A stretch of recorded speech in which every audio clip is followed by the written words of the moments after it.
Virou guerra. As polêmicas envolvendo os desentendimentos entre Cauã Raymond e Bela Campos nos bastidores de Vale Tudo têm fervilhado nos últimos dias. Contudo, a atual novela das 9 não é a primeira e nem será a última da Globo a contar com esse tipo de problema. No vídeo de hoje, vamos relembrar 12 novelas em que isso aconteceu. Problemas nos bastidores de Pátria Minha, de 94, praticamente destruíram a novela de Gilberto Braga. As constantes brigas de Vera Fischer e Felipe Camargo, que eram casados na vida real, fizeram os dois serem expulsos do meio da novela. Como Vera vivia uma personagem importante, a trama desandou de vez. Para completar, a musa disparou publicamente contra Tarcísio Meira, que tinha reclamado dos atrasos dela. Em entrevista, Vera disse que o galã era um velho caquético e dirigiu um palavrão para ele e para a Globo. O ator relevou, dizendo que ela deu a declaração quando estava emocionalmente abalada com a história. Em 98, a Globo inventou de fazer o remake de Pecado Capital, que acabou se revelando um fiasco. Para complicar, os bastidores da novela foram tensos.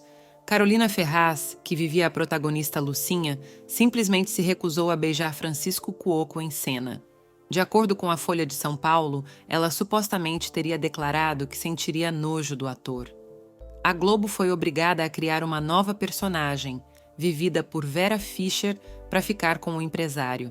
Em entrevista, o veterano declarou que a novela foi um pesadelo e que ele foi até o fim por ser profissional. Ele também disse que Carolina era intratável e que, para conviver com ela, teve que procurar um analista. A atriz, por sua vez, nunca se pronunciou sobre o assunto. Eram tantos problemas em Esperança, desastrosa novela das 8 de 2002, que a Globo acabou afastando o autor Benedito Rui Barbosa no meio da trama. Enfrentando problemas pessoais, o autor atrasava a entrega dos capítulos e prejudicava ainda mais o andamento da produção. Quando Valcir Carrasco assumiu a autoria e fez diversas mudanças, Benedito ficou possesso e mandou avisar que, se o visse, acabaria batendo nele. Posteriormente, os dois autores se acertaram e a rusga ficou para trás. A estreia de Silvio de Abreu na Globo não deu muito certo. Ele não guarda boas lembranças de Pecado Rasgado, novela de 77. O autor teve muitos desentendimentos com o diretor Regis Cardoso, que não gostava do texto da produção. Segundo Abreu, o colega fez o elenco todo se rebelar contra ele. Foi feito até um abaixo-assinado contra o novelista. Cardoso foi substituído antes da novela acabar, enquanto Abreu pediu demissão da Globo após a exibição do último capítulo. Apesar de terem formado par romântico em diversas novelas da Globo, Francisco Cuoco e Dina Sfat tiveram vários desentendimentos nos bastidores. Eles formaram um casal em Eu Prometo, última novela de Janete Claire, em 83. Cuoco explicou que eles tinham feito uma peça de teatro juntos e brigaram muito, portanto passaram a novela inteira sem se falar nos bastidores. Com isso, não passavam o texto juntos e deixavam o diretor Denis Carvalho enlouquecido. O ator também revelou que, antes da morte dela, em 89, eles fizeram as pazes. Cláudia Ohana e José Wilker brilharam como Isabela e Marcelo em A Próxima Vítima, de 95, mas não tinham um bom relacionamento longe das câmeras. Recentemente, a atriz fez elogios à inteligência do ator, mas declarou que, apesar da química de ambos, eles não se davam bem e mal se falavam nos bastidores. Fiasco exibido pela Globo em 2018, O Sétimo Guardião ficou marcada por um desentendimento entre Lília Cabral e Marina Rui Barbosa nos bastidores. De acordo com o jornal Extra, colegas de elenco teriam reclamado dos atrasos de Marina, que vivia a protagonista da trama. Lília teria perdido a estribeira e supostamente perguntado quem a garota pensava que era, além de dizer que ela seria mimada. Na época, a assessoria da Globo negou qualquer problema, mas a própria Lília confirmou o fato na festa de lançamento de Fuzue, novela em que elas viveram mãe e filha. A veterana disse que o assunto tinha ficado no passado e que, se não estivesse tudo bem, elas não estariam trabalhando juntas.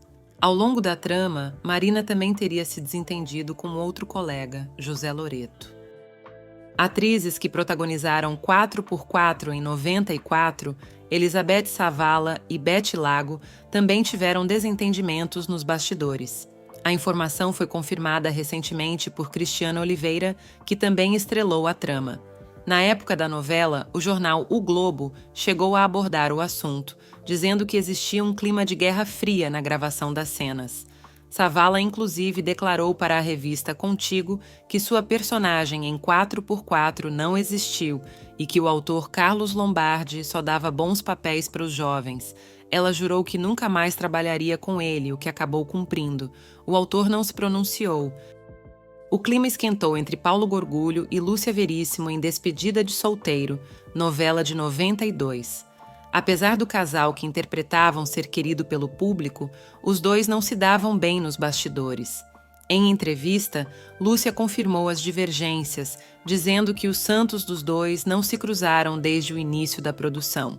Ela também ressaltou que nunca mais falou com ele e que, se o visse, nem o cumprimentaria. O ator, por sua vez, nunca se pronunciou sobre o fato. Uma longa amizade terminou durante Sabor da Paixão, de 2002. Pedro Paulo Rangel e Cássia Kiss, que sempre se deram muito bem, viviam um casal na trama. No entanto, de uma hora para outra, Rangel parou de falar com ela. A atriz disse que nunca soube o que aconteceu, mas achava que ele foi envenenado por alguma fofoca dos bastidores.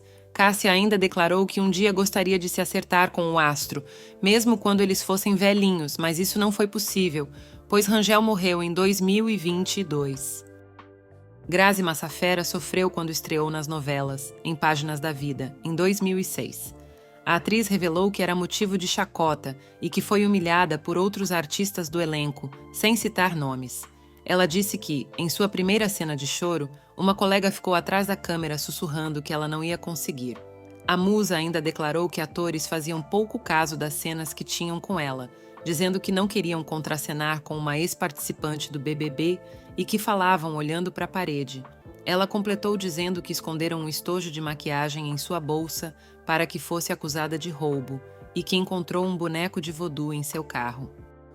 Bem-vindo Sequeira roubou a cena em Tieta, de 89, como o bêbado bafo de bode. No entanto, o ator revelou que passou apuros nos bastidores, sendo rejeitado pelos colegas de elenco. Bem-vindo disse que era ignorado por muitas atrizes, que sequer falavam com ele, sendo salvo do constrangimento por Ari Fontoura. De acordo com o artista, o sucesso do personagem piorou as coisas, já que ninguém esperava por isso, gerando uma guerra de egos. Muitos colegas, segundo ele, passaram a pedir a morte de Bafo de Bode e que a transformação do bebum em evangélico no final da trama foi proposital para tirar a graça do personagem.